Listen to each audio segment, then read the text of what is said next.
If you haven't ridden the New York City subway in the dead of winter without pants, well, you haven't lived. Or at least you're not a member of Improv Everywhere, an intrepid mob of merry pranksters who are staging pranks all across America. Why do they do it? Well, to make people smile, of course, even if it's at the cost of their dignity.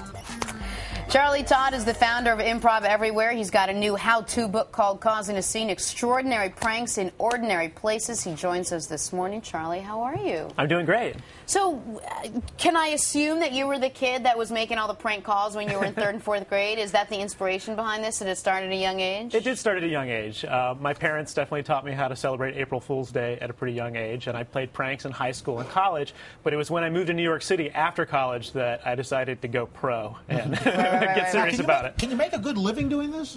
No, not really. Improv Everywhere is... It's a website. It's not a for-profit website. It's a website for fun. It's a website where we go and do things that are out of the ordinary, that are pranks. But when people hear pranks, they think that it's mean-spirited or that somebody has to be embarrassed or humiliated. These are things that are designed to make people smile and to give somebody a good story to tell. Okay. So you wrote a book. It's more like a how-to guide on how to, I guess, put together a big prank or whatever. And you've sort of gone over a couple of the better ones that you've done. And your first rule, you say, is do your recon work. Do not go into a prank blindly, right? Yeah, absolutely. That could lead to trouble. Yeah.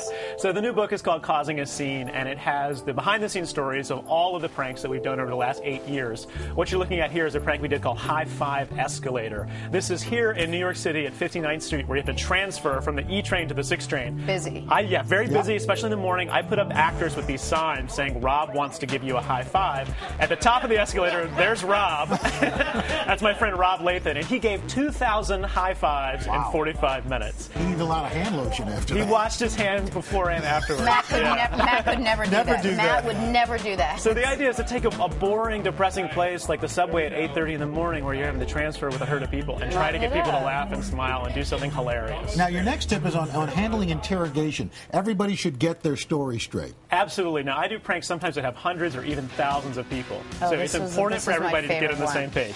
So this is our Best Buy prank, or we call them missions on the website. What I did is I had 80 people put on blue polo shirts and khaki pants and go into the Best Buy in Manhattan, mimicking their uniform. So I had everybody get their story straight, and I said, if somebody asks you what you're doing, just say, I'm waiting for my friend, rather than saying I'm doing a prank. And what did Best Buy think of this? Well, if you see the footage there, the police actually showed up. They dialed 911 on us. Most of the employees thought it was really funny, but the security guards did not. So the cop showed up and had to explain to the Best Buy management that it is not illegal to wear a blue polo shirt and khaki pants. Maybe bad taste, but definitely not illegal. Yeah, exactly.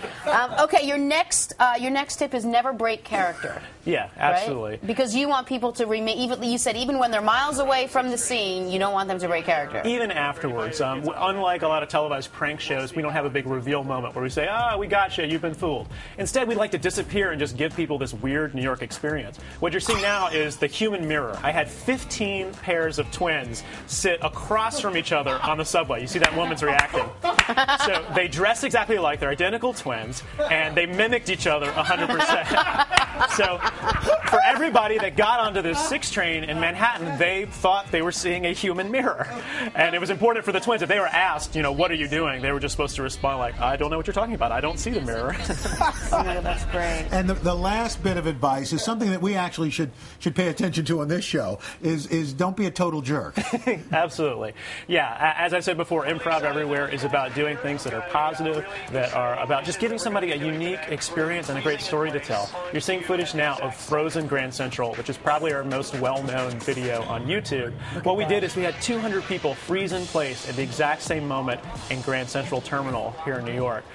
So simultaneously, everybody froze for 5 minutes. All the commuters who were in the train station that day... You touched him. I love that. All the commuters thought that time had just stopped for some reason. And then when it was over, everyone just disappeared and walked in a million different directions. Wow. We should mention you've never been arrested, although the cops have been called a couple times. Yeah, I've been in handcuffs a couple times, but...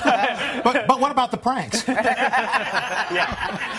That's in my private life, okay. Yes. Charlie Todd, thank you so much. And you can find excerpts of Causing a Scene on our website at todayshow.com. It's a great book. Check it out when we're back in a moment. But first, this is Today on NBC. It's great.